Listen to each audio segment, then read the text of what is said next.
Yeah, so we'll actually go right into talking about that playoff picture here.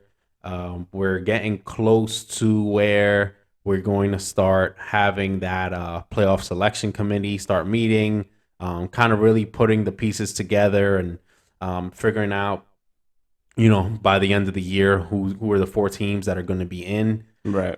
Obviously, it kind of looks like a situation where one of those, one if not two of those SEC teams, they have kind of that three-headed monster at top as it stands right now with Georgia, Tennessee, and Alabama. Alabama, who you can't count out. So yeah, those guys are all definitely in the mix. We know that um, you know Tennessee is gonna play Georgia.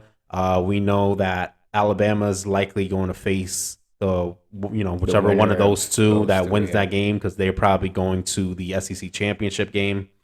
And yeah, so that's certainly interesting. And other times it's kind of Alabama, and we're not worried about it. And Nah. more recently, it's been only Alabama and Georgia, and they're kind of on a head-on collision to see in that championship game. But Tennessee in the mix, beat Bama already. Right. Um, And there's a possibility they could beat Georgia the way right. that they're playing. I mean, even last week they played great. Like Hendon Mhm. Hookers is playing out of his mind, and I think he's playing great quarterback. Like there's great quarterback play obviously there going on there.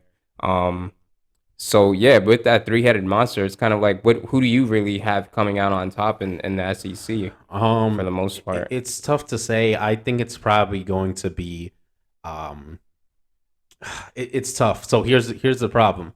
So, obviously we know Tennessee and Georgia are going to play each other. Now, if Tennessee wins, which I think they have a very good chance to win, Nah.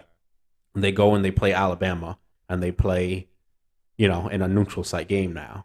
In a Right. game that Tennessee, just got the Just win yeah, over them, exactly. right? So it's gonna be tough, right? And we've seen in just football in general, it's hard to beat the same team twice. We saw it last year. Alabama loses to Georgia in the SEC championship game, makes the playoff anyways. Um, And and they I mean they lost to them again.